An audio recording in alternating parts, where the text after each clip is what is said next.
Well,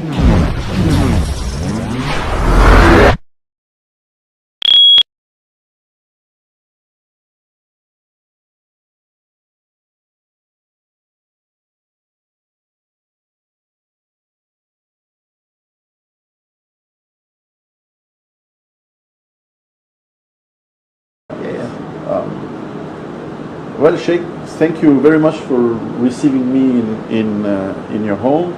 It was a great discovery for me after I wrote my first book here that you have, to discover that from your studies of the Islamic texts, you come to basically the same conclusions as me and others come from perhaps a more materialistic approach. And I was very interested to take this opportunity to visit Malaysia, to come and visit you, because I don't believe in coincidences.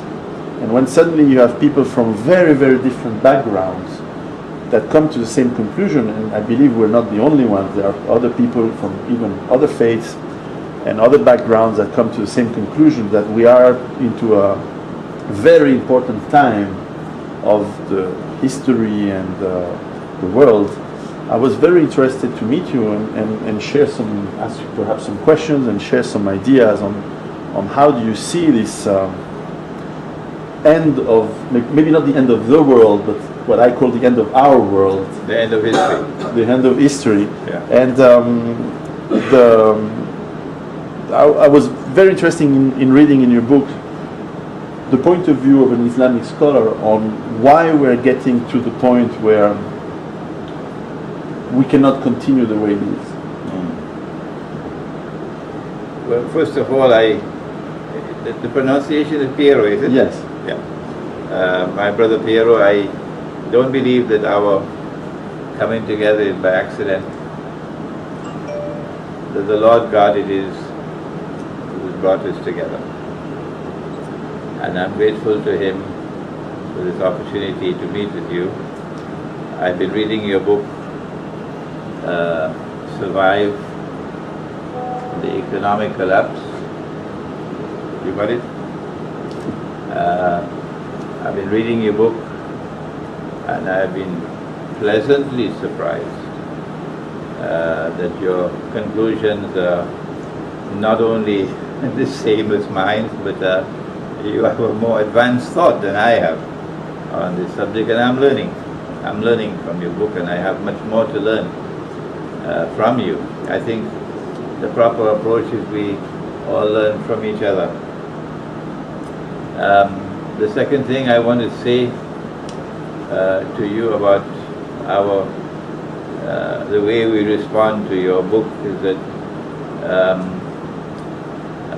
the Quran teaches us that in the end time you need a particular epistemology if you are to read the world correctly and to understand why are we moving towards this critical moment when everything seems to be coming together for one catastrophic conclusion. And that proper methodology is that we bring two oceans of knowledge to harmoniously integrate with each other. One is the ocean of knowledge of external observation and inquiry, external observation and inquiry, and the other is the ocean of knowledge of internal probing and internal insight. You don't need the insight alone, you also need the probe. And when these two oceans of knowledge combine together and are harmoniously integrated, you will then have the proper epistemology for reading the world correctly. And I came to the conclusion from page 1 that you are not writing this book on the basis of one ocean of knowledge alone. I don't know whether you recognize it, that you've been blessed with internal insight, spiritual insight, and the Lord God provides to whomsoever He chooses. that insight. So I congratulate you on this book that you have written, and I hope and pray that out of this meeting today we can collaborate in the future. And when I am no longer in the world, because you're still a young man and I'm an old man now, that my students, we have one from Switzerland right here. So we believe that the proper epistemology will lead us to a conclusion that history is moving towards a climax which cannot be explained without some insight into the subject of the Messiah. So eschatology is important. Eschatology is important for understanding peak oil, for understanding the mountain, for understanding the fraudulent monetary system, for understanding a political system which seeks to impose world government on mankind. So one people will rule the world. The eschatology will explain why it is that we are now moving towards that military confrontation where the Western world wants to force Russia and China to their knees. You must submit. Even if the whole world has to blow up in nuclear war, we don't care. We don't care. Even if most of mankind must die, we don't care one bit. Our objective is that we must impose our rule over all the world by the hook or by the crook. And the Lord God in His kindness has sent us a Russia, which today says we are not going to submit. We will not bow. And no matter what you threaten us with, it doesn't matter, we're not going to submit. So we are heading towards a conclusion in which there will be an awesome military confrontation. The term Messiah was used to explain that it's all connected with the Holy Land. It's all connected with Israel. It's all connected with the Son of Mary, who was sent into the world as the true Messiah. And that they rejected him. And they demanded his execution. And when they saw him being crucified on the cross, they boasted, "We killed him. The Messiah, the Son of Mary, the messenger of God, the Messiah, we've killed him."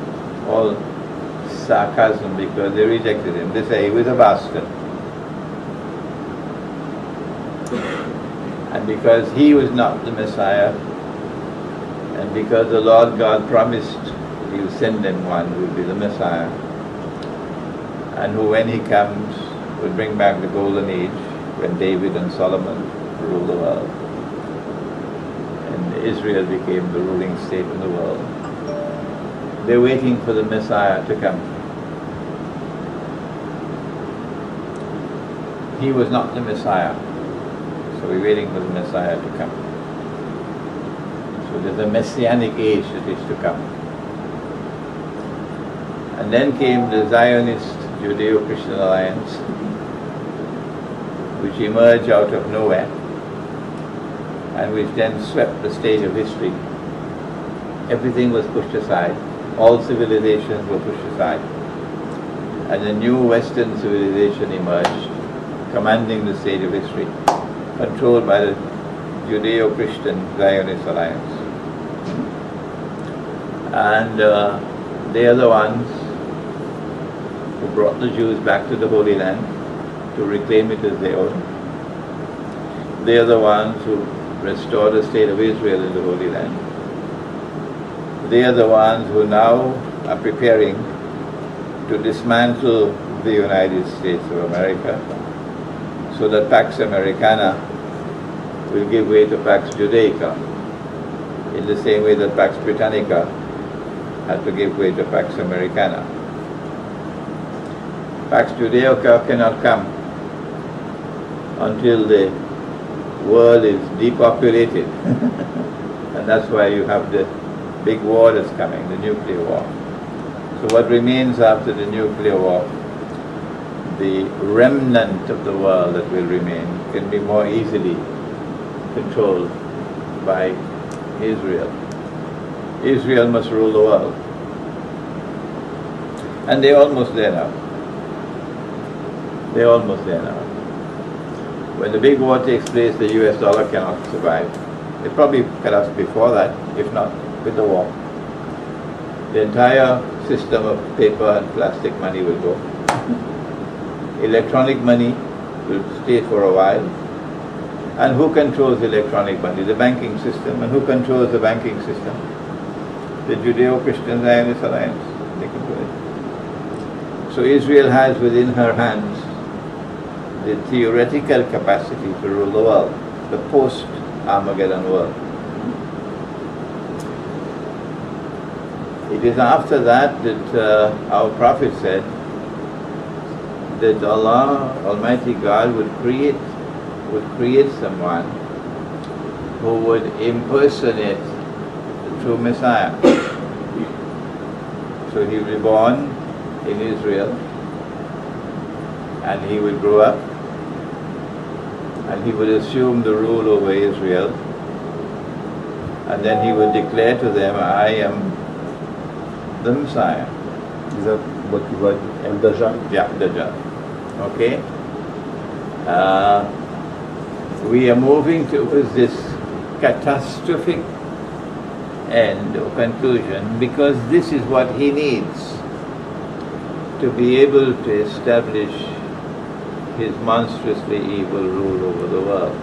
This is what he needs. But the good news is that the world is created as a moral order, and hence truth and justice must always triumph in the end. It does not matter how few they are who stand up for truth and justice. It doesn't matter. It doesn't matter how many there are on that side who support forces of injustice and oppression and falsehood. This side must win because the world is a moral order. So we have no need for despair, being demoralized, but those of us who come to the same conclusion belong to a fraternity, belong to a brotherhood. And we must combine our forces together with love and with mutual respect, and support each other and help each other, like your book is helping me. This is my answer to your question. Why are events moving towards this conclusion? A very, I think, difficult question, perhaps, and one that I have difficulty to answer when people ask me, is to give a timing. And from your study and scholarship of the texts, what is your perception of when is this finally going to start to be in the conclusion time? When is this Al-Dajjal, this false Messiah, starting to emerge?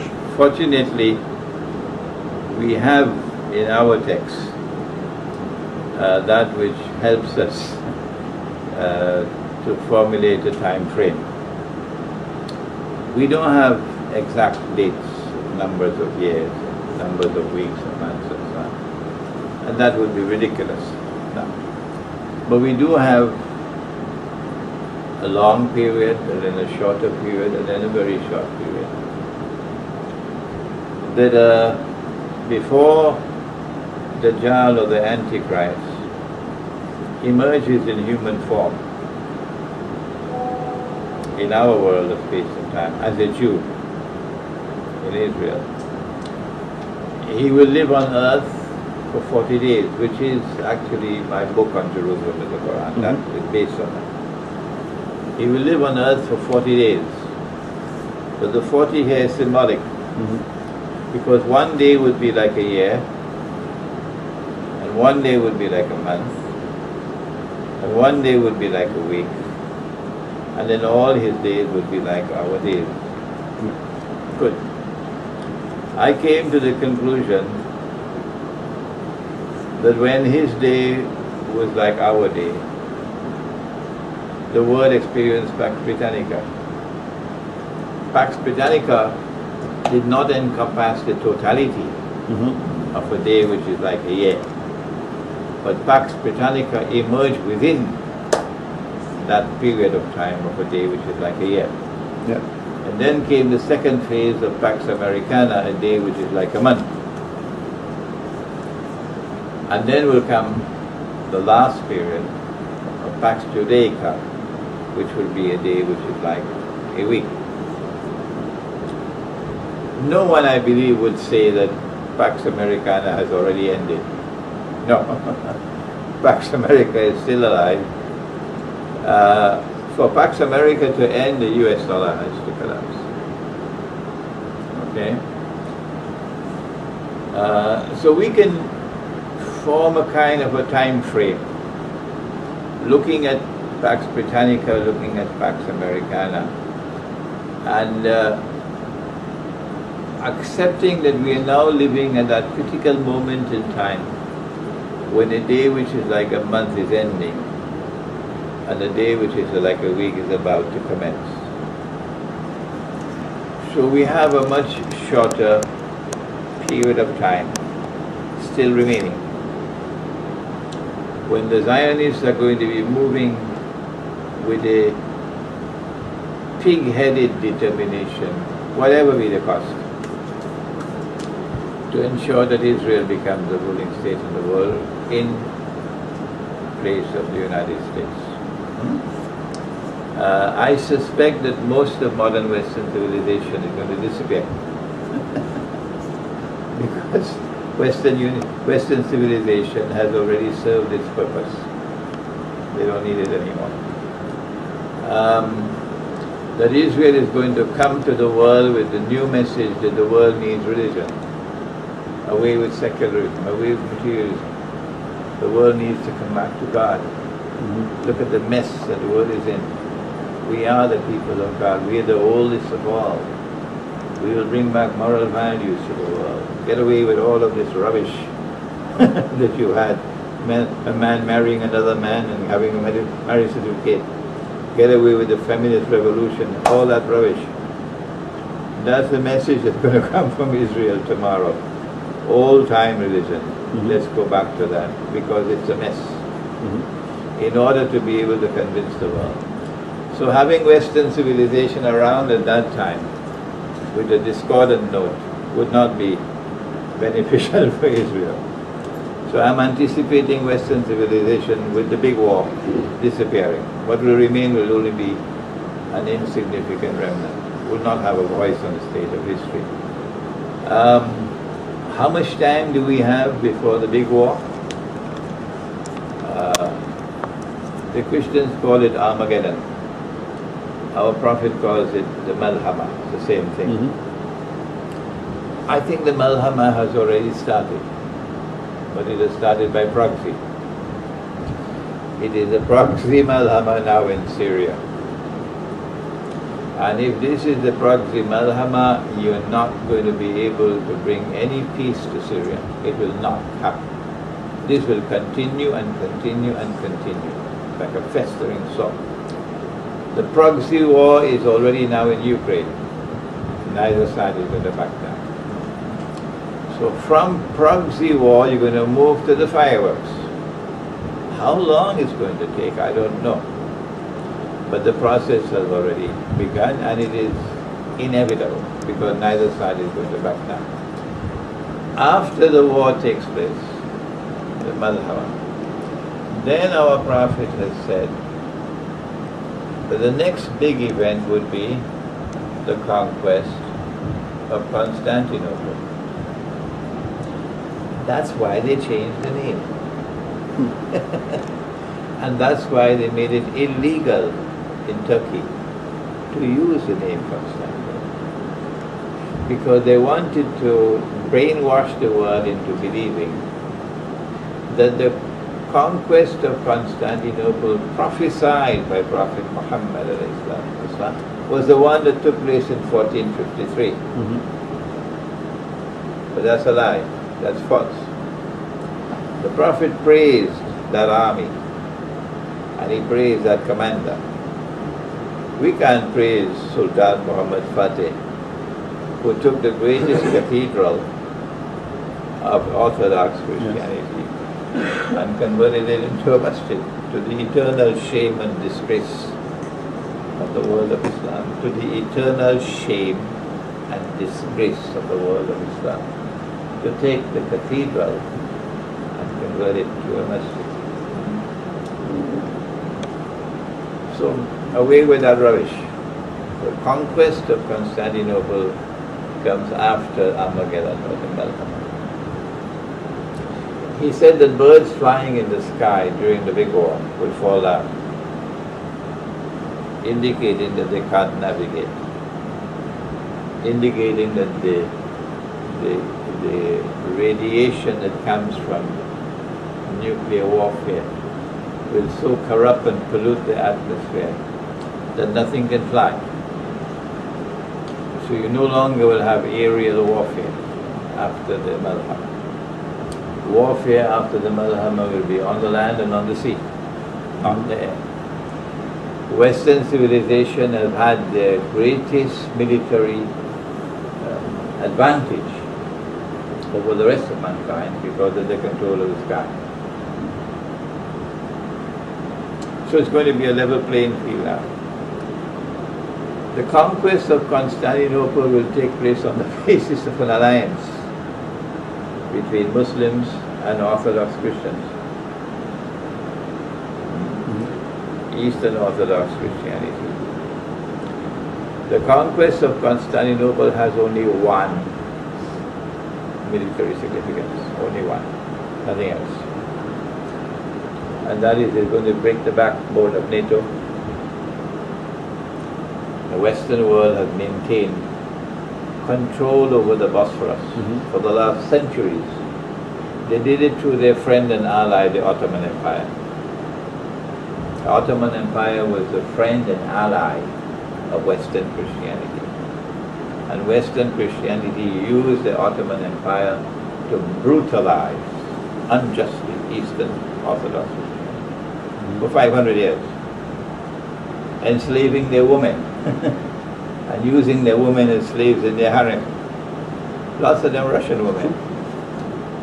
Taking Christian boys and converting them to Islam, and then training them to be the elite fighting force, the Janissaries, Christian boys. So the Christian Orthodox world had to fight their own sons. You see? How much time is there left before the Malhama? We don't know, but we believe it has already started. After that comes the conquest of Constantinople, which will free the Bosphorus.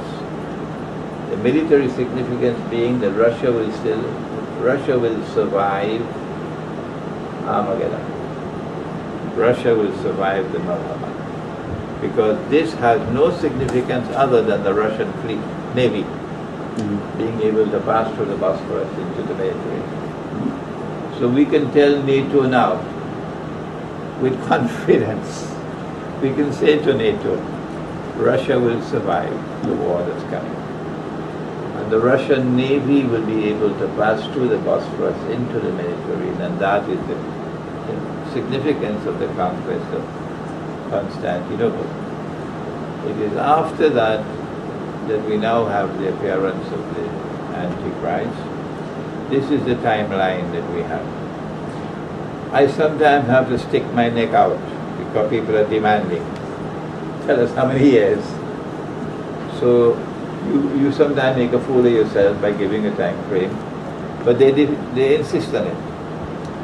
So about 20 years ago, when I was still in New York, I said maybe about 50 years from now. And they said I was mad. I was crazy. 50 years from now, Jesus will return. The Antichrist will be killed, Jesus will return. I said, well, 50 years from now. That was 20 years ago. They're not laughing at me anymore. No. They're not laughing at I'm me. not laughing. No. So, my guess would be that these proxy wars are going to continue.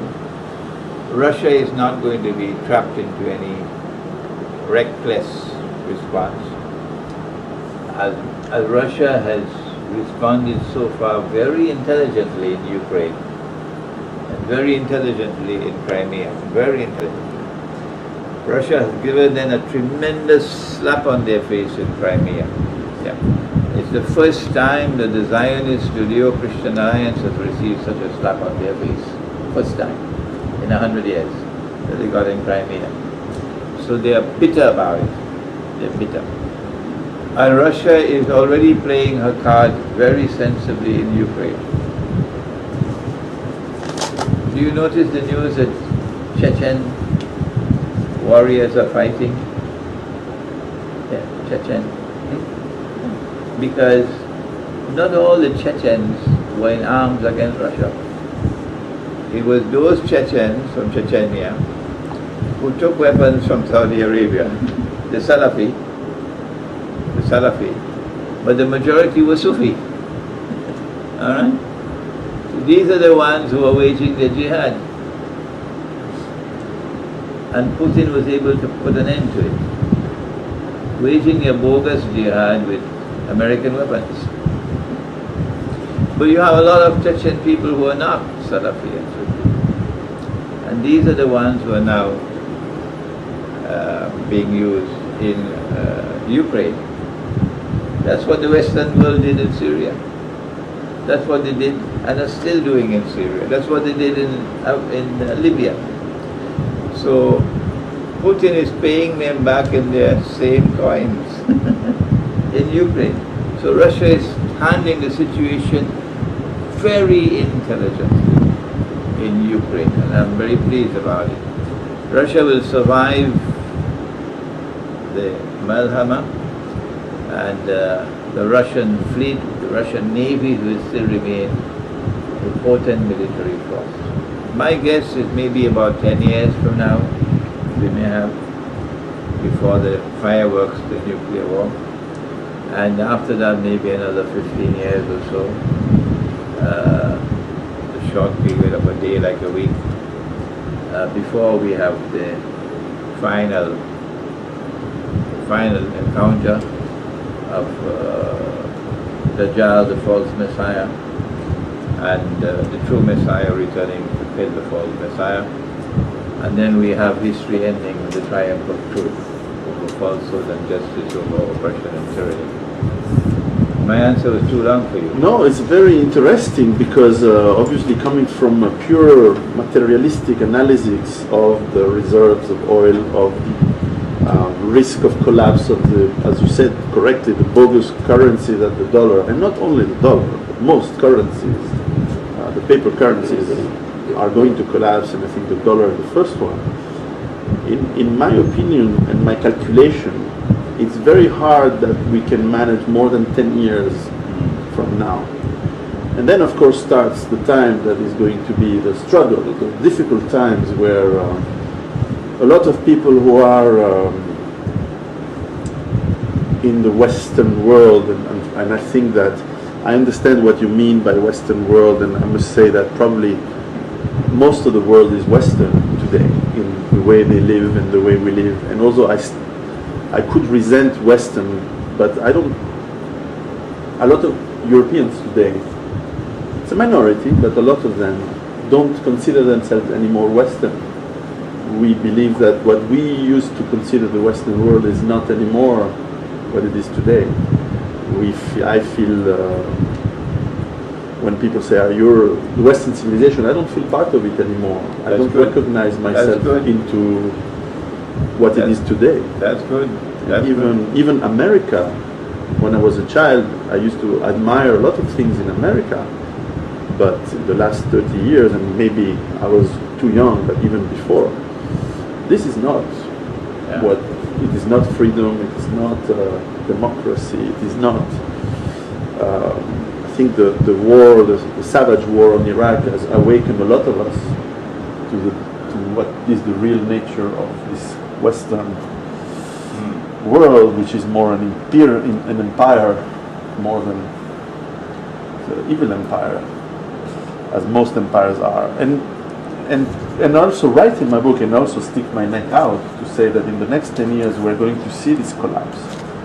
And then the question, of course, is, and I write most of what I put in my book, is how you survive into that collapse to hopefully what is going to be in the end, as you said, the triumph of truth and justice, and I believe certainly a better world. But the struggle is going to be difficult. And I was curious to have your opinion, because you write in your book Surah Al-Khaf, forgive my pronunciation, about the Islamic village, and from what I read is very similar to what I explain in my books as the sustainable autonomous base. So it's a different name, but certainly the ability to have autonomy in water, food, perhaps some energy as well as we need it, knowledge, ability to defend yourself, and the social ability to have a happy life with the people around you. Or at least that was my approach, and I was very interested to see how you see this Islamic village in this light. Modern Western civilization, and those who identify with it and who support it, particularly in use of power to impose its rule over the rest of mankind, is a ship which is sinking. And all those who remain on board that ship will sink with it. Those who are living in the West and who recognize that this is a sinking ship have to turn to Surah Al-Kahf for the proper response. And of course it is that you've got to get off that ship if you are to survive. So when I speak about the end of Western civilization, I'm talking about the ship which is sinking, with those who are on board the ship. I do not include those who choose to get off the ship. You and I have come to remarkably so to the same conclusion, that getting off the ship means that you've got to get out of the cities, the mega cities of the modern world. That these are hopeless. Those who choose to stay in the mega cities, like Paris, should solve their problems themselves. Don't come to us. That survival, which is getting off the ship, survival, can best be achieved in creating sustainable micro communities in the remote countryside, which are self-sufficient, in which you produce your own food, and in which you strive and struggle to produce that which is healthy, good food. And again, it is Surah Al-Kahf which talks about it, that you must search for that food which is good and pure in this age. That you must have a source of water in order to produce food. And our Prophet, Allah blessings be upon him, has spoken about when you are unable to live as a Muslim in a macro Islam, the Islamic state, power and controlled by Islam, then you should try to live as a Muslim in micro Islam, Muslim community, small community which lives in accordance with Islam. When that also is not possible, he says, then at that time the best property of a Muslim would be some sheep that he would take with him to the mountainsides and to places where rain falls, seeking to preserve his way of life. So dairy farming, and because of rain, food crops. So you are dependent for water on the sky rather than under the earth. And he who created us can send water from the sky, rainwater.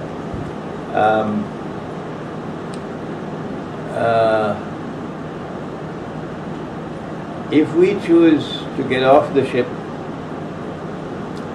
and to establish sustainable micro-communities in the remote countryside,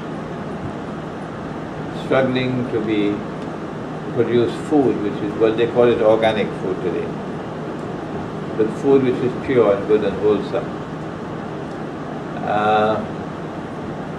and staying away from the radiation that comes from the cellular phones,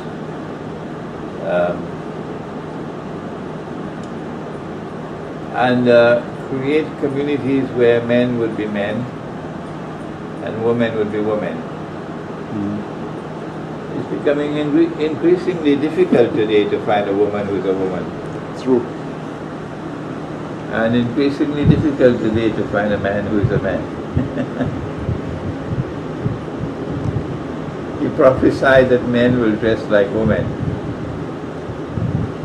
He prophesied, our prophet, that men would dress like women in the end time, and that women would dress like men, and that women would be dressed and be naked. So, a feminist revolution which spawns a sexual revolution. But if a man is to dress like a woman, why would he want to do so? Answer: to attract another man. That's why. And so the end time is going to witness an explosion of homosexuality. And its corollary is lesbianism, which is the breakup of the family, breakup of marriage. Marriage goes down the tube. Alright? One of the first things that a man will have to do if he wants to dress as a woman is what? One of the first things he has to do. Come on, Gabriel. I try to find the answer, Sheikh. Come on, Gabriel. Come on, Gabriel. To be human. If a man wants to dress as a woman, what's the first thing he has to do?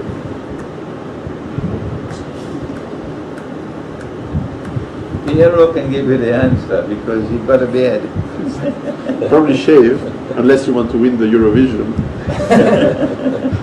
The first thing he has to do is to get rid of the beard.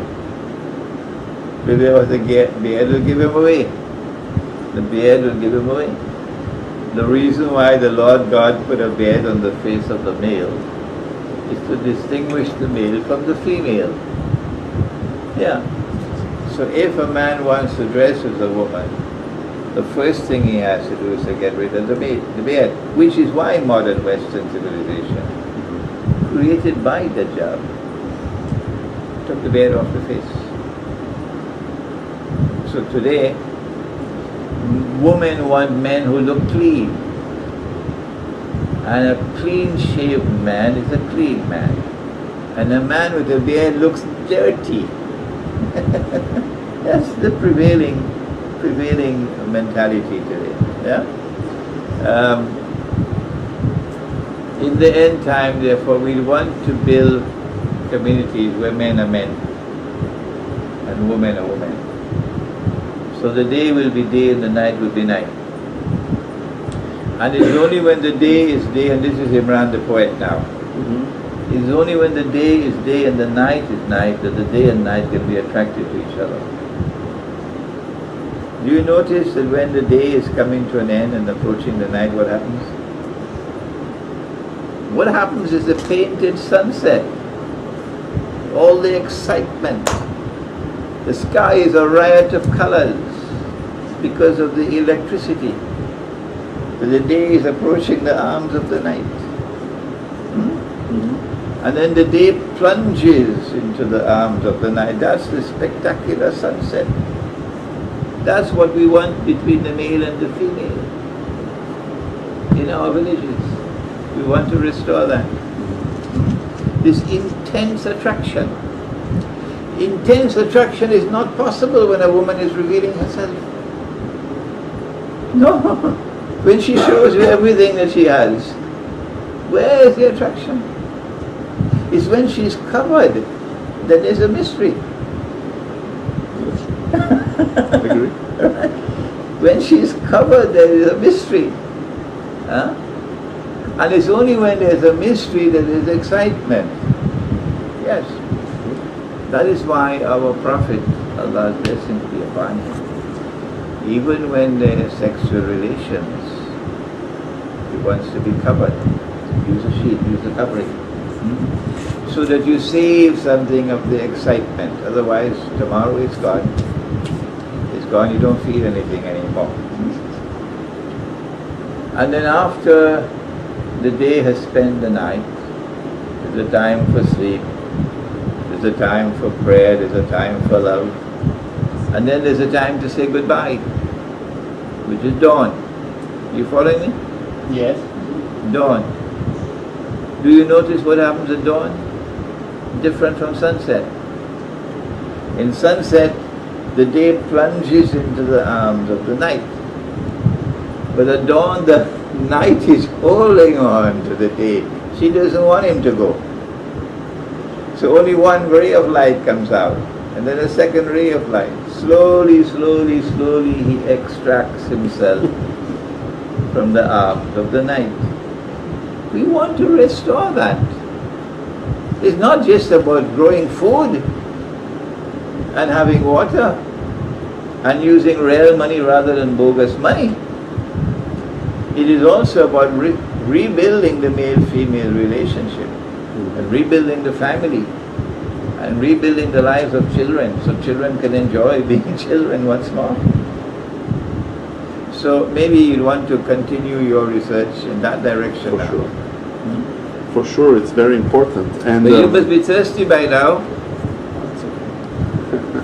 I'm fine. Yeah. You mentioned the bogus money, and one of the striking that was something that I knew from my travels in the Middle East is the riba. One of the fundamental elements that is going to collapse the world is that the system of debt and interest on the debt has become, as it was inevitable going to come, to the point where it's so expensive that we are all becoming, whoever has loans, and it can be states, it can be individuals, companies in between, we are becoming slaves of the financial system, as you described before. And how can we, from your study, extract ourselves, because a lot of people are in this system not because they are bad, but because they've been lured into it. Like the snake has told us that to buy this house you must borrow money. To buy this car you must borrow money. And people haven't thought too much about it, and probably it's a mistake. But how can we remove ourselves from that very bad system? Have you ever heard of the name of Alan Garcia? South America. I think it must have been Peru. Ecuador or Peru. Must have been about 20, 30 years ago. Alan Garcia decided that we will repay our debts in accordance with our capacity to repay. Forget about all the contracts we have with you. and the financial obligations. We will repay our debts in accordance with our capacity to repay. And our capacity to repay will depend upon what is our income.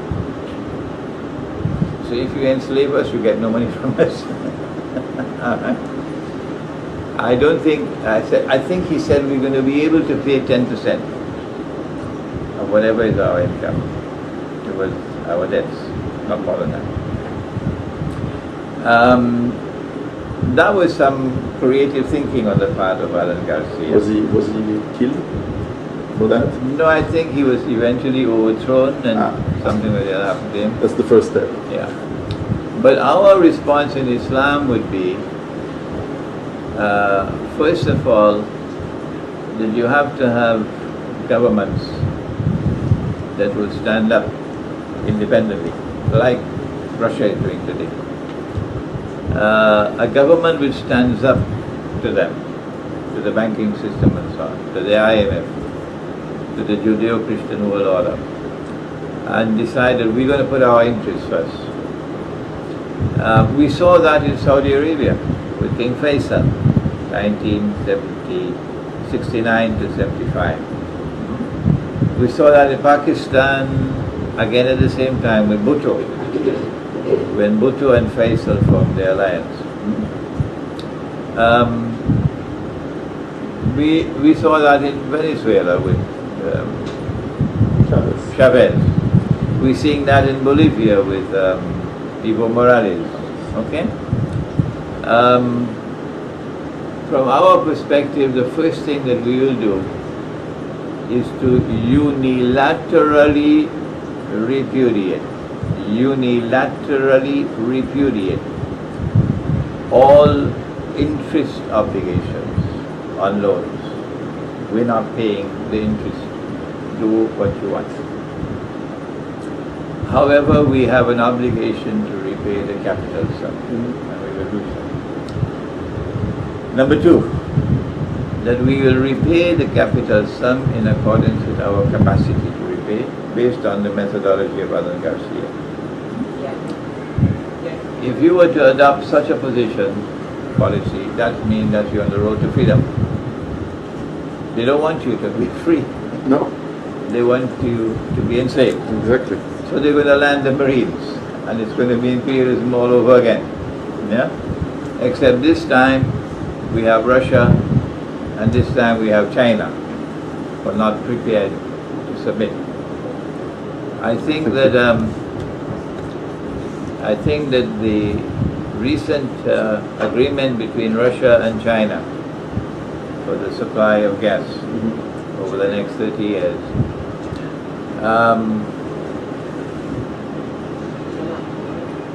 indicates,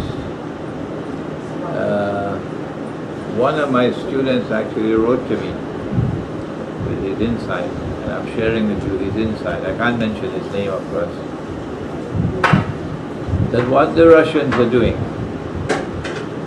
is bypassing this part of the world which is military controlled by the enemy, to take a different route. If you have Russia and China in an alliance, and that deal is most certainly a very important pillar of an alliance, okay? And then you have an alliance with with China and Pakistan.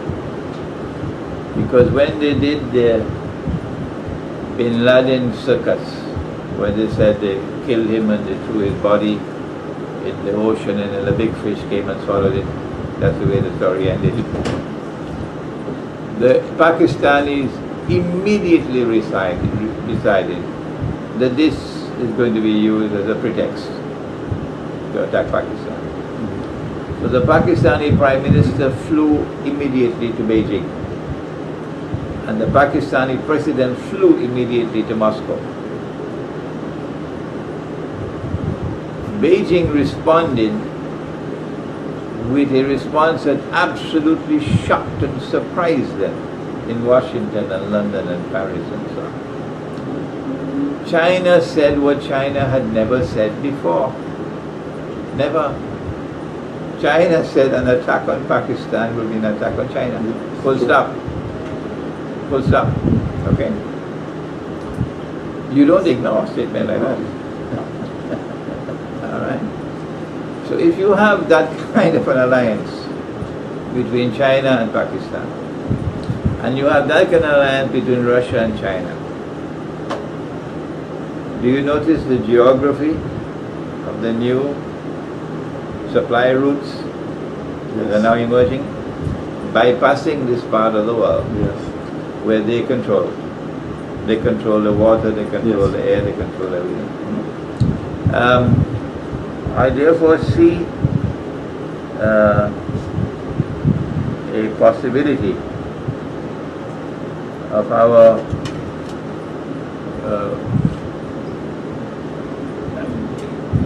what do you call it? Securing a new avenue of responding to them. Yeah. But why don't we can talk while we're having something here. Thank you. You have some orange juice there? Please after you. I used to buy the Grappillon Rouge and Grappillon Blanc. Yeah. Bismillah. Thank you.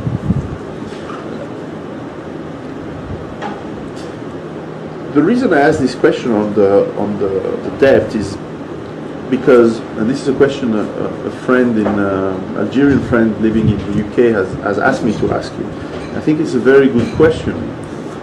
How, if a lot of us move, as I'm trying to do in creating a small community in the Swiss Alps, and as if you describe, you advise the people who understand Islam in the correct way to move and create Islamic villages, to have their autonomy in eventually these small communities, how can they avoid to fall back into the traps which seem also common in humanity,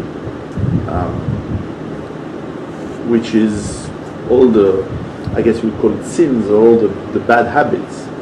How can and where can they find the inspiration and the guidance not to fall back in the traps? Good question. I think we have to help each other in the same way that you are helping me with your book. That none of us is an island unto ourselves. No. That we in Islam have that which we can put to help. And so a Muslim village should not be an exclusively Muslim village. We should open our doors to Jews, provided they're not Zionists, who can live with us on the basis of mutual respect for each other. We should open our doors to to Christians, to Hindus, to Buddhists. So the Muslim village would be a multi-religious, multi-ethnic community. And we show the world that we can live together. Then we, from the side of Islam, would offer to the others, this is what we have to offer to assist you. For example, the Quran tells us that men are allowed to have up to 4 wives. If the Quran is indeed the word of the one God, the inescapable implication would be that he who creates human beings must create more women than men. Okay? He must create. You turning away from my mangoes? No, it's okay. I am the one who did it, so... I don't want to make you be stuff, so I will take it. No, you can't turn away from my mangoes. I put it on the camera there. Yeah, Bismillah, yeah. Please, yeah. Thank you. So he creates more women than men. And then comes Dajjal, who teaches us that good men have only one wife. Monogamy is the new fashion. You can have as many monikers as you want if your name is Bill Clinton. That's okay. But you must only have one wife. Okay? The implication of monogamy. Of course, the official statistics will never tell you that.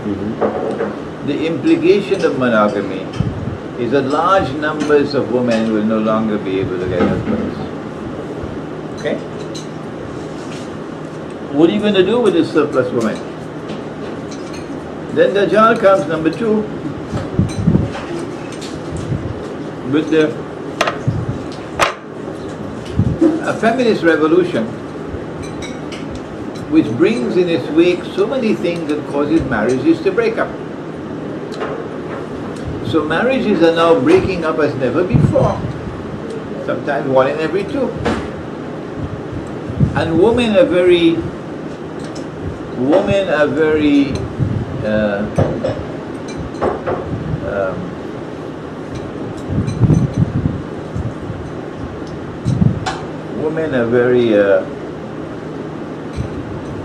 emotional. I can't find the correct word.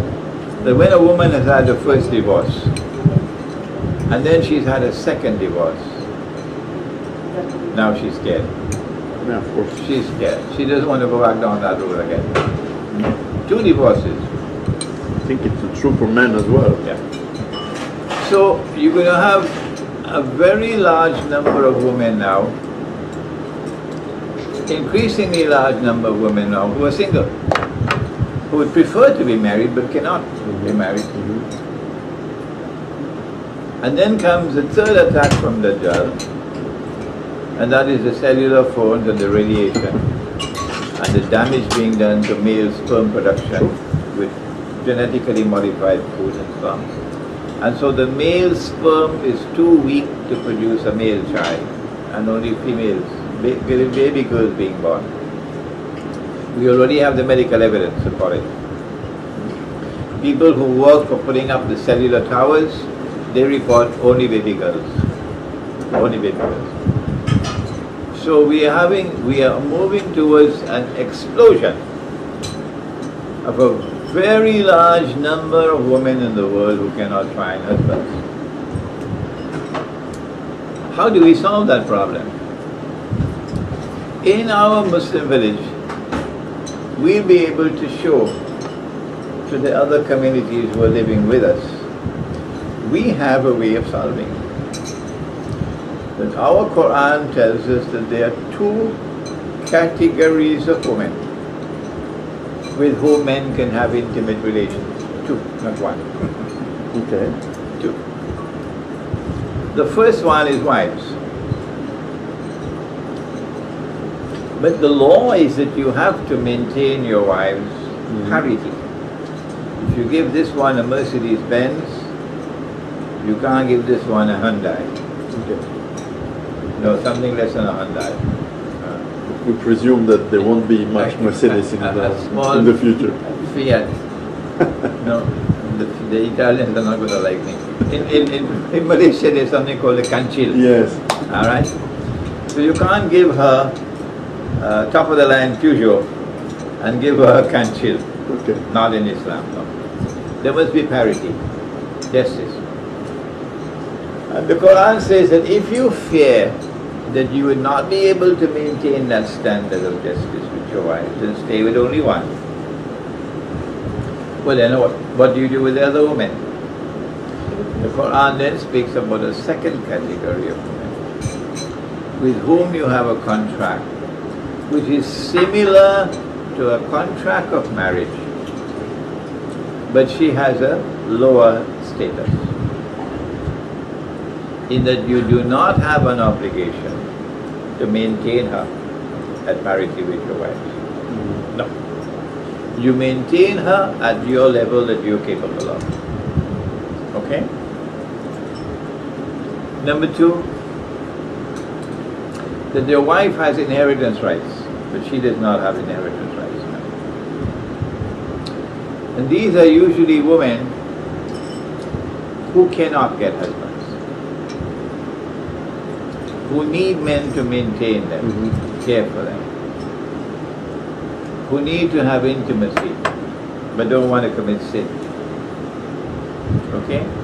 So the Quran refers to this second category as those whom your right hand possesses. What has happened in history is this has been identified with slavery.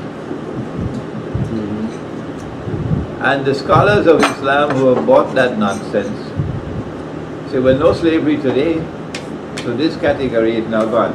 Cold storage. But we are now trying to restore what is in the Quran. So we say you have a contract with her, and there is no limit to the number of women you can have in this category, the limit being your capacity to maintain. Your capacity to maintain. So instead of the woman having to go and search for a job, a low-paying job, and be exploited, sometimes have to give up her body to be able to get a job, and then come back home in the evening to maintain her children in a daycare center and so on. Instead of the woman having to face that life, she now has a man to maintain her, protect her, take care of her, and also to have intimacy with her. This is better than that life. She doesn't have the status of a wife, but this is better than being alone. So in our Muslim village, we'll have every woman who comes to the village, everyone who says, I want a husband, or I want to be in this relationship. In the case of marriage, you take a look at her and you say, well, I don't like the shape of her nose. Or I don't like the shape of her face or so. And you could decline, because your wife. You have a choice of saying yes or no. But not in the category number 2. In category number 2, this is the woman who is in need of help. You have the need, you have the means to help her. You don't have to sleep with her. No. You can't say no to her. That's interesting. Once you have the means to maintain her, you can't say no to her. You don't have to sleep with her. If she wants to have the sexual life, and you find yourself incapable of it, you can say to her, well, take a little time until I find someone, and I can get you married. Okay? But in the meantime, you have a roof, you have food, you have clothing, and you have protection and security. Yeah. So in our communities, we will be able to offer solutions to problems like these that other communities can benefit. Interesting. And still on try to how to avoid the other pitfalls, for example, internal fighting with each other, jealousy, all the traits that are plaguing human societies since the dawn of humans, of course.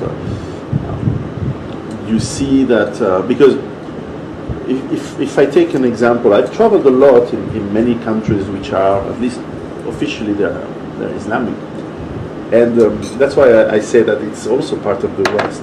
I don't see much more virtue or more behavior that is better than anywhere else. No. And you have the same problems, perhaps with even more hypocrisy. Yeah. I don't know. I don't want to be unfriendly to my friends in Morocco, Tunisia, Turkey. I don't know much that well Asia, but in Dubai or even in Saudi, who has this self-righteous. Often people have this self-righteous opinion of themselves.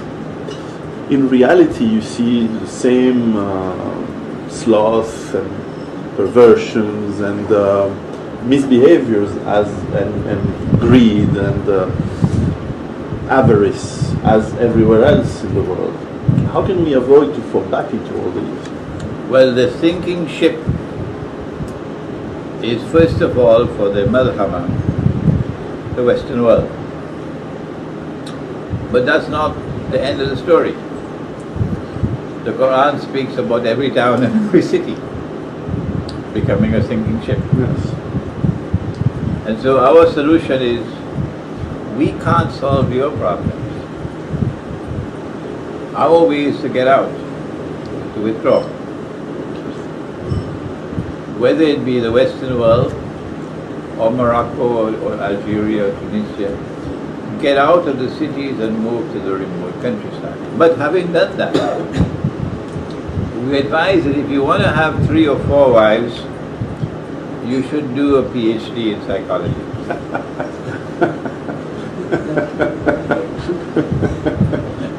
Because this is a part of human nature. This cannot be changed. Yes. This is part of being a human being. That there are going to be jealousies, and there are going to be rivalries. Even the Prophet himself, Allah's blessings be upon him, with his many wives. And he became so fed up with the bickerings that he decided to boycott all his wives for 1 month. And for 1 month he boycotted all his wives. And when the 29th day of the month came to an end, he then left his seclusion and went to his favorite wife, Aisha. She said, "Why have you come? The month is not yet ended." He said to her, "Aisha, sometimes a month has 29 days. This is the lunar month. And sometimes the lunar month has 30 days. Okay?" So she was very petulant in her reply. "Why have you come? The month has not ended yet." So you will not be able to solve all problems in the village. It's not going to be such a utopia. This is part of life. This is part of life. Divorces will take place. Even in the Muslim village, there will be divorces. Quarrels will take place between husband and wife. Oh yes. It happens all the time. But you have to know how to deal with these problems. You must have mechanisms in place like divorce. In the case of the second category of women, the Quran says, make an agreement. In the event that she wants out of this contract, what are the conditions she has to fulfill? Similar to a divorce in a marriage, okay? So we will try our best in our small micro communities to restore life as it was once upon a time. But even once upon a time there were always problems. One of the elements that always exists with humans is trade. People produce food and maybe want to trade some of that food with people who produce many manufactured goods. For example, he who makes shoes wants to trade and so on. One of the basic inventions of humans has been money. Money can be very useful, and as long as it's worth something, and it's recognized to be worth something. Today we live in a world where paper money is based on no real asset. And I, like you in my books and in your books, we are very fond of going back to the gold and silver as real money and value. Now, fortunately for us, we have not yet had the fate of people who are recently pushed for gold, like Gaddafi in Libya. And certainly it was part of the reason there was so much terrible attack on him. And Saddam Hussein as well tried to use gold for some of the trade for petrol, for oil. And I believe we understand why there is so much anger at anyone who pushes back to go back to reality. Do you see gold and silver as being the money that is going to be used in the future in those villages?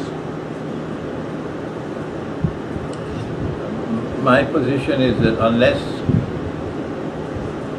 we can restore real money,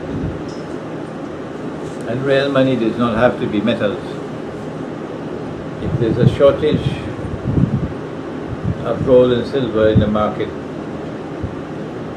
then in Medina the Prophet ﷺ would use dates as money, would use wheat as money. barley is money, salt is money. In the island of Java in Indonesia, you use rice as money. In Cuba, in the Caribbean, you use sugar as money.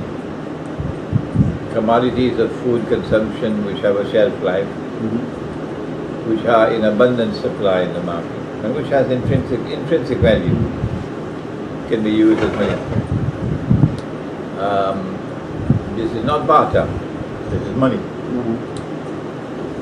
So our project of withdrawal from the cities would be a failure, catastrophic failure, if we do not in our micro communities restore real money.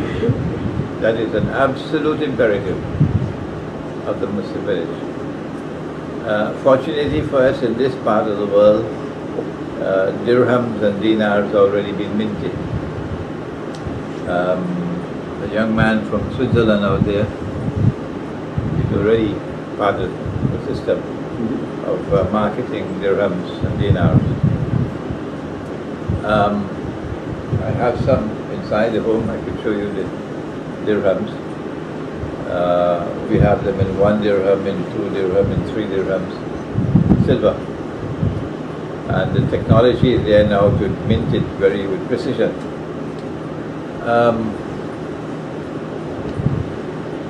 So it's easy today to get the coins and to use them. The problem is that the Articles of Agreement of the International Monetary Fund prohibit the use of gold and, by extension, silver as money. So any government which recognizes dinar and dirham as legal tender will be in violation of the obligations under the Articles of Agreement of the IMF. What do? Answer: you got to defy them. Yeah. The governments won't do that. So the people have to defy them. We have to proceed with our projects of building these micro markets in which we'll use the dirhams. We're building an institute of Islamic eschatology now in northern Malaysia, and we decided that our masjid must be built with only dirhams. We cannot use Malaysian money to build a masjid. So we have to find some weird means whereby we can pay the contractors in dirhams. We're already working on that. In those places where dirhams and dinars are not available or in short supply, then we say the alternative is to turn to commodities of food consumption, which have a shelf life. So we won't use mangoes, we won't use animals, which are in abundant supply, which have a shelf life, and which have intrinsic value. Makes sense. I have two last questions, but one a little bit controversial perhaps. We have in Europe a very large population of people who are Muslim, and I think the vast majority are honest, hardworking, and as most people in the world, they want to take care of their family and have a happy life and try to work for a better future. Now, unfortunately, some people of that community, and I don't even think we can honestly say it's a community, but certainly some people who are moved to Europe or have been born into Europe from people who have origins from Middle East or North Africa, and claim to be Islam or following Islam, doesn't mean that they're necessarily following the truth. Misbehave in a very serious way. Some examples, for example, in the Nordic country, I can't remember if it's Norway or Sweden, but for example, there was a statistic where over a few years, 100% or very close to 100% of the rape, for example, were from people who were claiming to be Muslim on local Swedish or Norwegian woman. And of course the media, when I understand the media gives always a distorted vision of those perhaps facts. And I wanted to have your opinion on this massive flow of people, which for many Europeans start to look like a colonization, or at least the perception is that. And I wanted to have your opinion because it strikes me when I've been traveling in the Middle East, and such things never happen. It doesn't happen in Algeria, it doesn't happen in Jordania, it doesn't happen. And suddenly it happens in Europe within those populations. Could it be they are misguided? Could it be they are lured? Could it be they believe into some sort of misguided holy war against European people?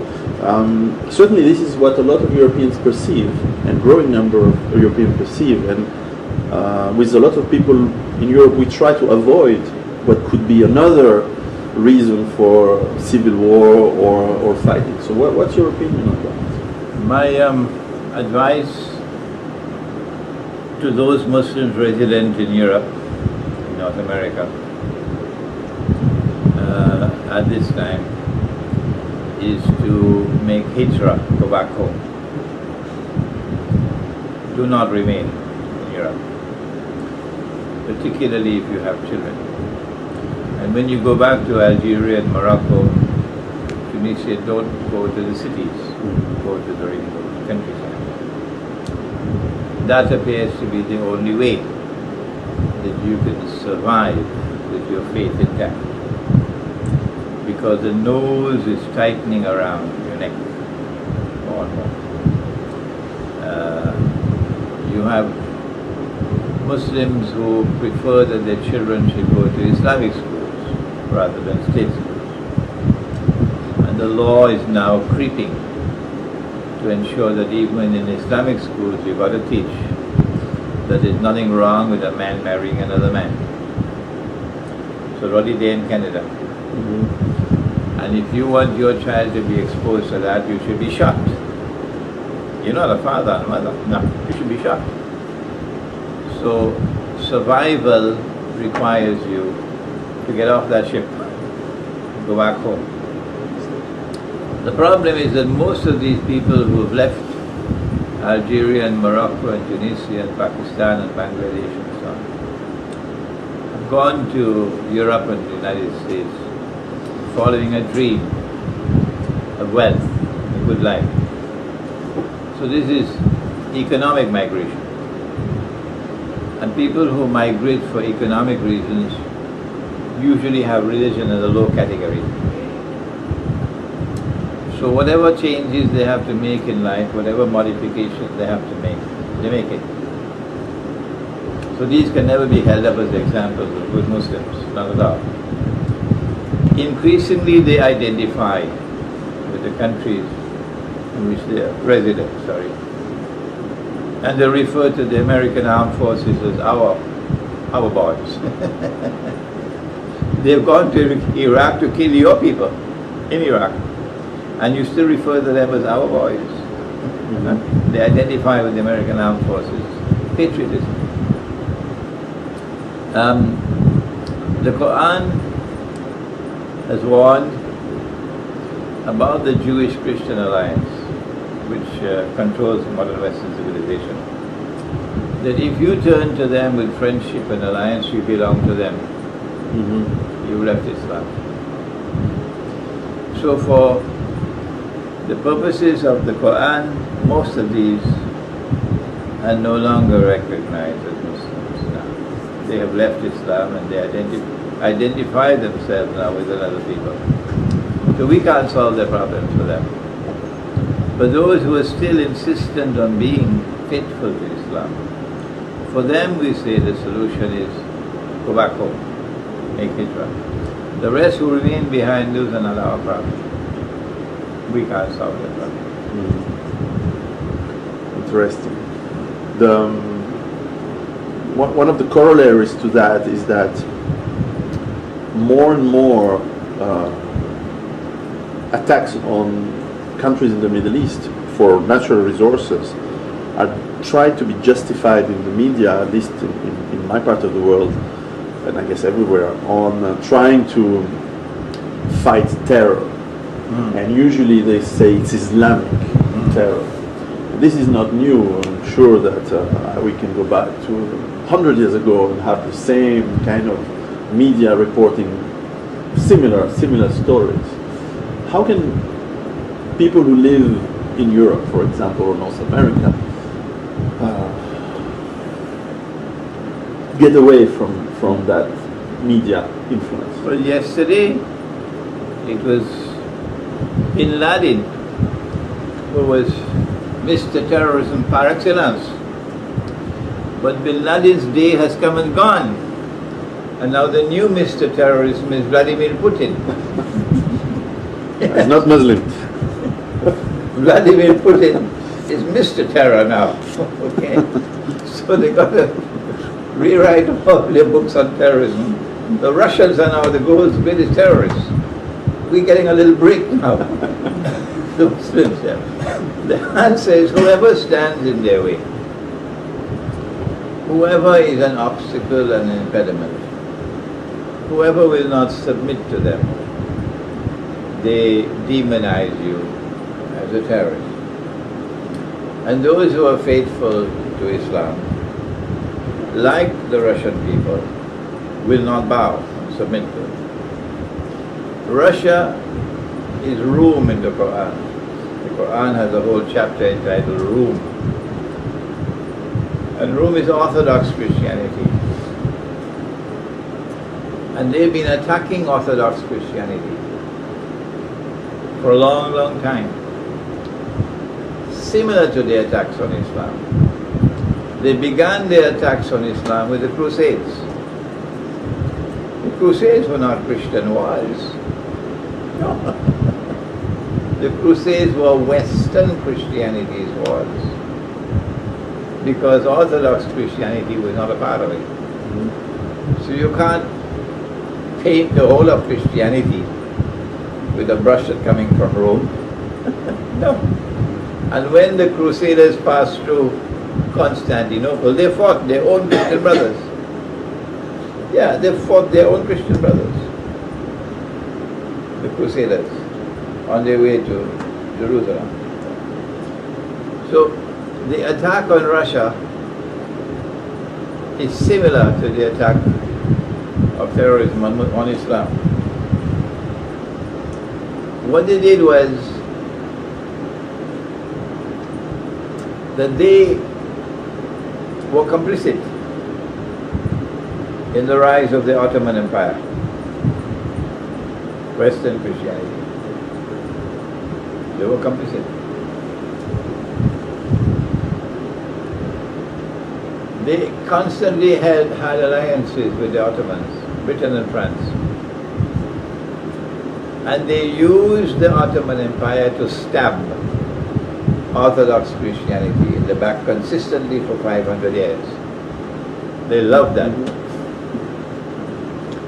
When the Ottoman army was about to conquer Constantinople, the Patriarch appealed to Rome for help. Rome replied and said, "We will help you on the condition you give up your Christianity and you accept ours." And Orthodox Christians replied and said, "We prefer the turban of the Sultan to the hat of the Cardinal." Yeah. So the attack on Russia was launched from that time of the Ottoman Empire.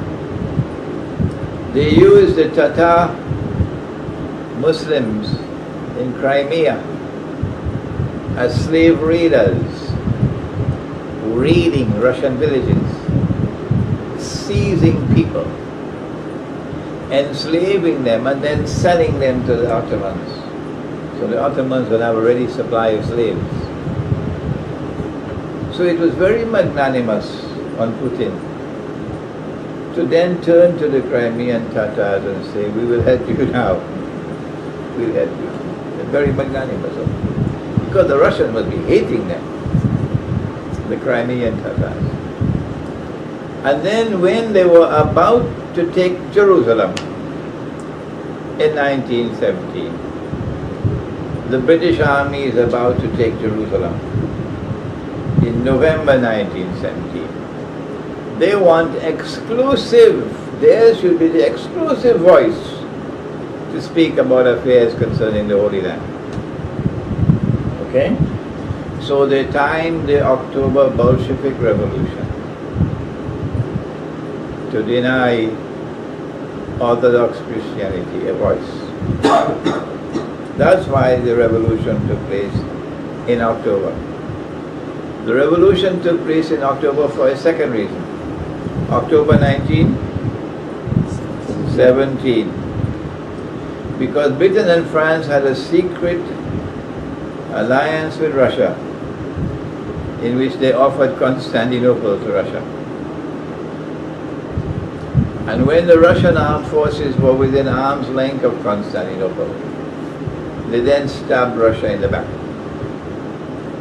Because the Bolsheviks, as soon as they took over from the Russian monarchy, took Russia out of the war. For one reason, so that the Russian armed forces will not take Constantinople. That's why. Then they imposed communism and the Soviet Union, which set about destroying Orthodox Christianity. Okay? And so Russia suffered and suffered and suffered for all these years. And then in 1954, they handed over Crimea to Ukraine. Why? Because Israel was created 6 years earlier. And Israel's security is paramount. And the Russian fleet has been in Crimea for 200 years or more, 250 years. So the Russian fleet must get out of Crimea. So you hand Crimea over to Ukraine, 1954. And then came the time for the Zionist creation, the Soviet Union, to be dismantled. And they did it with their same color revolutions. But when the Soviet Union was dismantled, NATO could now creep and take over so many of these former states. NATO is expanding. The prize that NATO wants is Ukraine. That's the prize. When you couldn't get Ukraine through the front door, you get it through the back door to a popular uprising. And as soon as you have the popular uprising and you have a pro-Western government in Ukraine, you then move to checkmate. Checkmate is when Ukraine becomes a member of NATO. When Ukraine becomes a member of NATO and NATO's armed forces are in Ukraine, then Ukraine will give Russia marching orders, get out of Crimea. That was the master plan. If that master plan had worked, Israel would have celebrated. Israel would have been celebrating. But they had their plans and he had his plans, the Lord God. And Russia responded brilliantly and swiftly without giving them any chance, within 2 weeks. And Crimea was back as Russian territory. Okay? The plan is to try to trap Russia now into acting recklessly in Ukraine to get causes better. But Russia is not taking the bait. But Russia has been attacked. It's not just the world of Islam. It's Orthodox Christianity. The Second World War ended much earlier, but they kept it going. Why did they keep the Second World War going long after Germany had surrendered? Answer: because they wanted Stalin to take control of all of Rome, all the Orthodox Christian part of Europe. that was not yet under control of the Soviet Union. They wanted the Soviet Union to take it all. That's why they kept the Second World War going. So it was all the time a crusade. This was a crusade against Eastern Orthodox Christianity. And this is the crusade against Islam, which has been going on for a long time. Because these are the two forces in the world that are going to stand up against them. Two forces in the world that will stand up against them are Rome and Islam. Very last question, and because I take up too much of your time here, but I come from a very small country, Switzerland, in which you've studied. It's 5 years. And I used to eat fondue in winter time. Fondue and chocolate. We like that. How do you see, from your experience of Switzerland and from our little country, trying to be in the middle of Europe and trying to stay at the same time away from it, and how do you see, of course I'm trying to make my whole country to be a sustainable autonomous base, that's my goal, not just myself, but the whole country, try to teach them, and so far it's quite advanced. How do you see Switzerland playing out from what you know in the coming difficult times ahead? Well, I went to Switzerland and saw a fairyland of beauty. It was an absolute fairyland of beauty. And I am myself an amateur poet. And I felt that a land with such natural beauty should be producing poets and should be producing men and women of great spiritual eminence. Yeah. Lots of bankers in Switzerland. Instead, I went to Switzerland and I found the people who were far, far more interested in the Swiss franc. It's true. Yeah. It was a shocking experience for me. Shocking experience. Because I come across the Sudanese and I meet a lovely people, the Sudanese students. Lovely people, gentle, kind, with so much spirituality in them, so much consciousness of another world and so on. I meet the students of Kashmir, I find the same thing. I meet the Somali students, I find the same thing. So many people, but not the Swiss. It's as though something has died inside of them. That they need an internal revolution. They need an internal revolution in Switzerland. To teach them that there are things in life that money cannot buy. Interesting. Yeah. That once again, there's a hunger in the heart. A hunger in the heart. To reach out to a world beyond this world.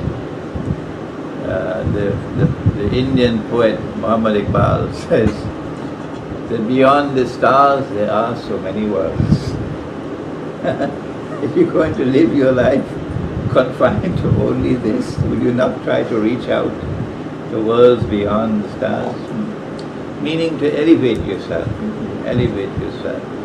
to a higher standard of desire beyond the material world. Your approach of sustainable communities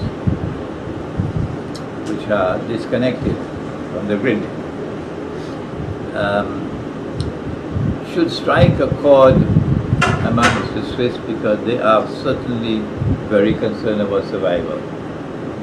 Okay? And they have an experience, they have a history.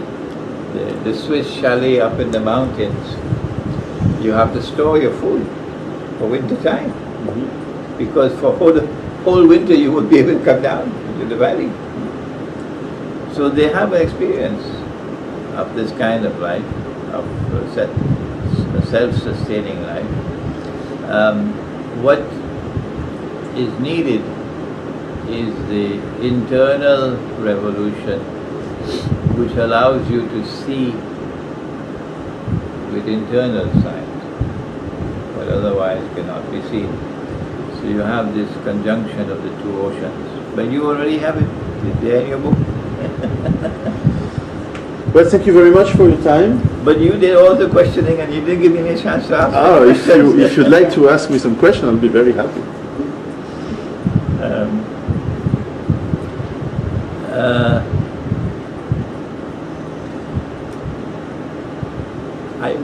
I shared with you this prophecy of the Prophet of the river Euphrates and the mountain of gold.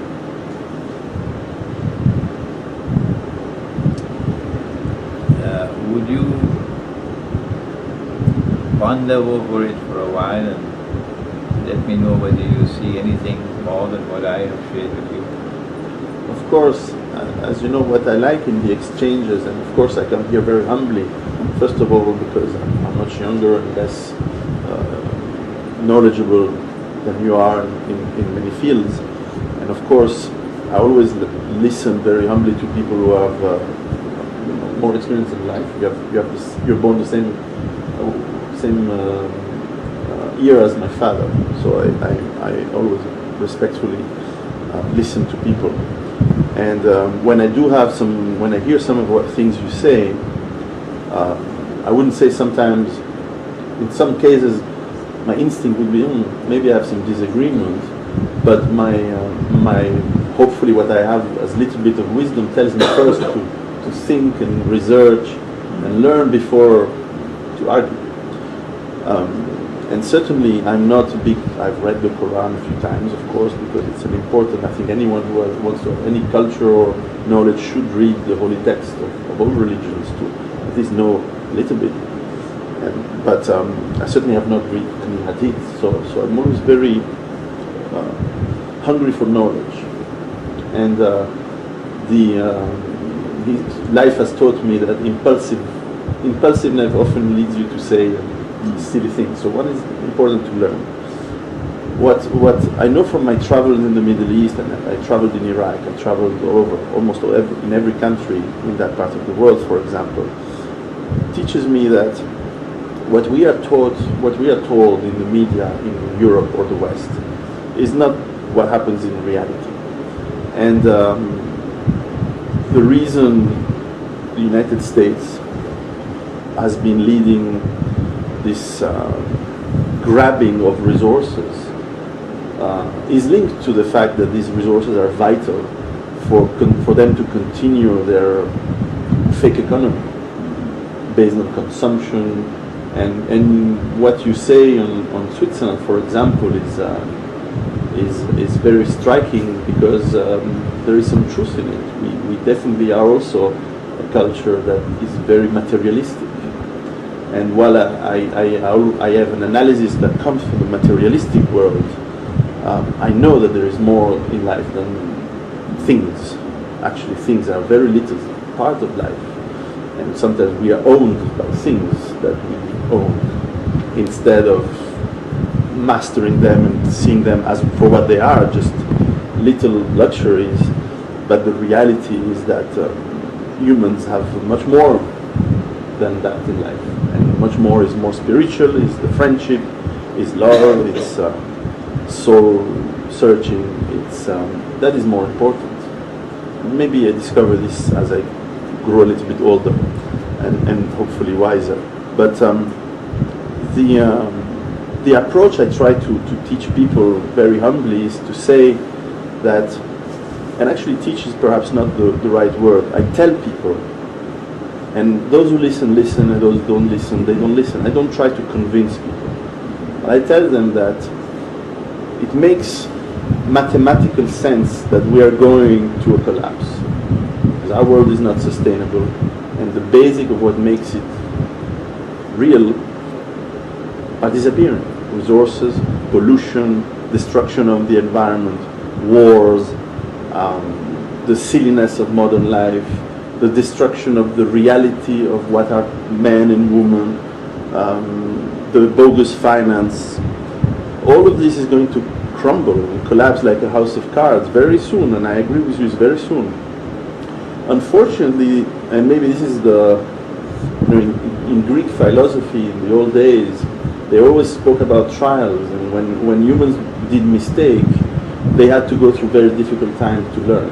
And maybe it means death, maybe it means suffering for sure. But you only learn through painful experiences often in life. And so maybe we have to go through these difficult times to learn what is the truth, what is real about ourselves, about our relationship, about our friendships and people. And rediscover what was paradise, what was the paradise lost, right? What was given to us perhaps, and the earth was probably a paradise before, and maybe we have destroyed a lot of it, and we have to rediscover what it means to be part of this paradise. So what you describe as this mountain of gold is probably very something that makes me think about what it means, and certainly we need to rediscover what it all means. Okay. One more question, and then I'd like to give a chance to my students if they have any comments or any questions to ask, and if you don't mind, of course, please discussing it with them as well. You asked whether we have an explanation that explains this awesome conclusion to which we are now arriving, where everything is imploding. And we gave an eschatological explanation. We said it's linked with a master plan for a Pax Judaica to replace Pax Americana, in the same way that Pax Americana replaced Pax Britannica. And all of this came in sequence in order that Israel might rule the world. And the evidence is already on the table that Israel is close. And that when Israel assumes the rule over the world, then a false Messiah will seek to claim to be the true Messiah. Upon which the time will then arrive for the true Messiah to return. When they said that we've killed him, the Quran says, no, you did not. You did not. And the Quran gave an explanation of how he survived. And that Allah raised him when they were returning. This is our eschatological explanation. If you share this explanation with us, well, then that will draw us closer to each other. But if you do not share with us this explanation, what is your explanation? Spirituality, and of course the scripture. As I said, I was born baptized Catholic. So when I was a child, I was told that Jesus was the Messiah, and of course brought to mankind the truth of the Word of God. And of course, when I went through school and I did Catholic school, maybe I grew disenchanted with the church, which is not the same thing as the faith, the way I see it. So I always say to myself that I'm agnostic now, in the sense that I'm unsure what I know and unsure what I believe. And of course, our listeners know the difference between atheist and agnostic. Agnostic is someone who realizes that he's unsure, he doesn't know. Atheist is a belief that there is nothing. Yeah. I don't share that. I don't know. For sure, when one doesn't know, the reality means that I cannot have certainty of either one way or another. And it certainly means that I keep myself an open mind and an open heart on evolution of my beliefs and myself, and perhaps of dialogue, very open dialogue with people who have different faiths and different explanations. And if I'm here, is also because I'm very much impressed with your eschatological analysis and view of because there's no coincidence. If from the textual and what you've read, you come to the same conclusions, which I believe are mathematical from my analysis. Right. This strikes me because it's when logic fits faith, and I must say that I've had the same discussions with people who have the very similar analysis from the Christian eschatology, and that's a lot of coincidences. And I think I write it in the beginning, in the introduction of my book, that it's troublesome. Troublant is the word in French. It's not troublesome. It's Troublant? Troublant is in fact it's shaking your beliefs to suddenly see that from a cold materialistic approach you have some people who believe almost the same thing from Christian and Islamic eschatology. Okay. So obviously it means we have put, if I say the finger, if I take the expression, the finger on something, into something. Here we are touching something that is deeply impacting our lives. And so of course,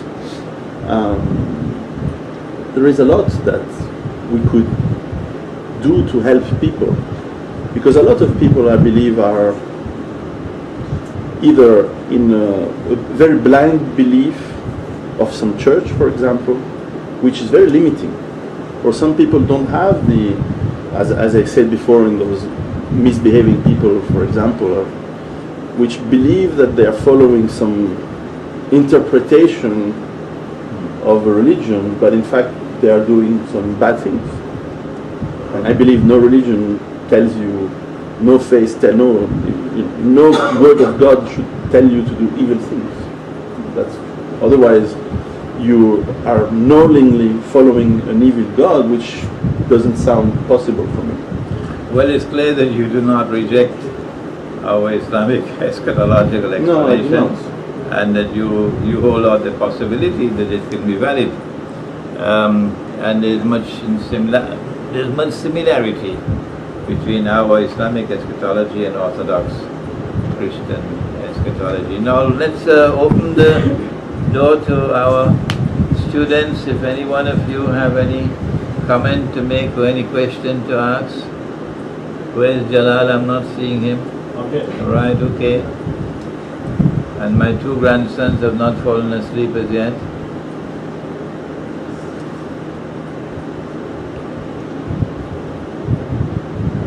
Gabriel, you also included. I have no question pertaining to the books of Piero. However, I would like to know if, according to you, Piero, Malaysia can be a good place for a SAB, and if you think so, why? Yes, SAB, what is SAB? The sustainable autonomous base. Okay. So Islamic autonomous base in this case. Well, I do consulting for people sometimes. That's how I earn my living. To people have questions saying if what they're doing is okay, is it working?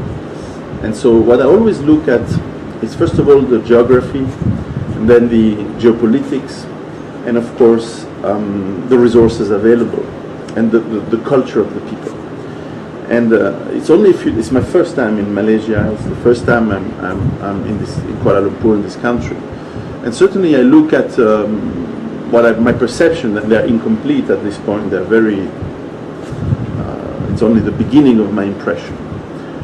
My first impression is that it seems to me a fairly peaceful country, a peaceful culture, because probably it has been for centuries a mix of people from, indeed, Malay, Indonesia, Southeast Asia, Chinese, influence from India, and some also influence from the West in more recent times. So, and it has been fairly, except of course there has been this Malayan insurgency in the 50s and 60s, but rough in early 60s, mostly 50s. it sounds to me that today the people are fairly peaceful in their relationship together, and there's a lot of tolerance between different cultures and religions. Perhaps even if I see some of the roads we passed last night, if I could see what was happening in some of the places inside those buildings, perhaps even there is too much tolerance in some cases. But I'm very open-minded, so I'm not judging. But certainly, the culture seems to be fairly peaceful, which is always good in when one looks at difficult times. Then comes the geography. Geography is, of course, Malaysia is at the very geostrategic part of the world. I don't know exactly what is the percentage, but it must be quite high.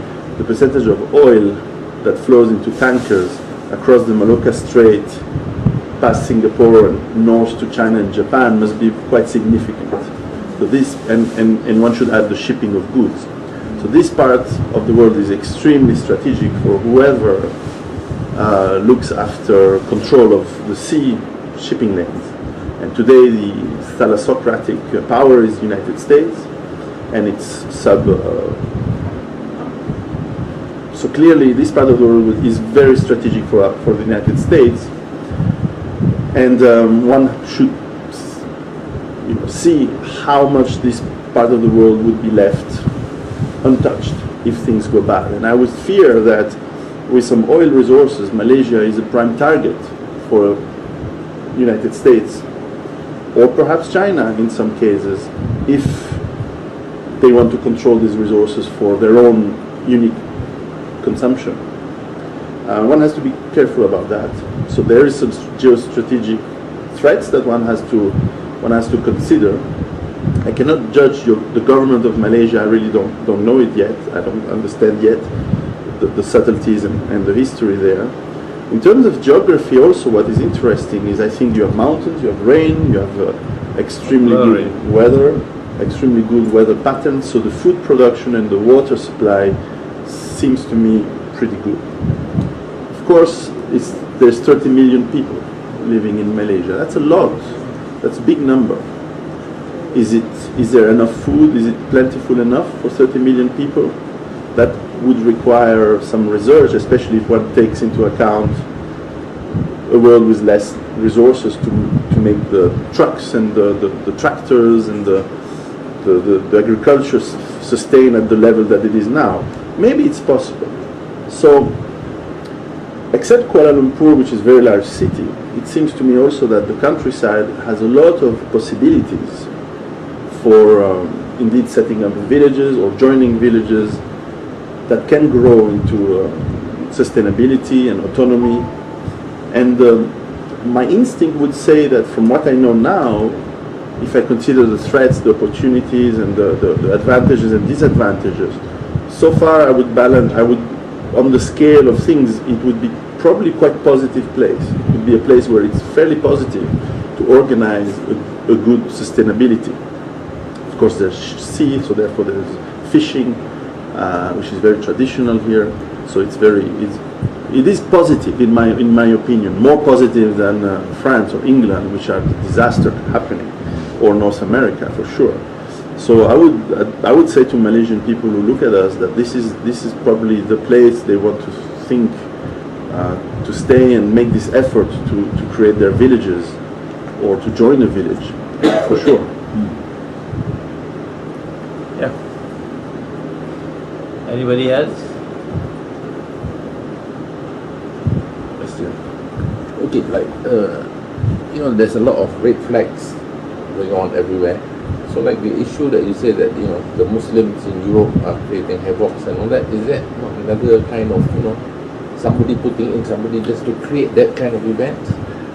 Now, the way you phrased it, I would agree that I think there are a lot of people who are saying to us, but not just us, everywhere, they are saying Muslims are creating problems. Media. But what I said was that a lot of people who create problems claim to be Muslims in our countries, which is very different. And I said before that the vast majority of Muslims living in Europe are, as most people in the world, hardworking, fathers and mothers and sons who work. And now I should add another point to what I said, is that in Europe, for example, and to some extent North America, we live in a system that also gives money to people, this whatever they do. Very socialist approach, which is an approach which is not like, it pretends to help, but it also enslaves. Because once you're a slave and you become a beggar, and you were not a beggar to start with, you moved there, and to move to a country you needed energy. My family is from Italy. We are originally from Italy, and we moved to Switzerland. It takes energy, and you want to go to work.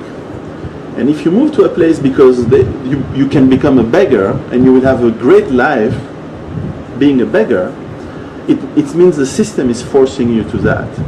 And then the system will tell you, if you're a beggar, it's because the evil white men are making you a beggar and they don't want to give you a job because they are racist, which I believe is not true.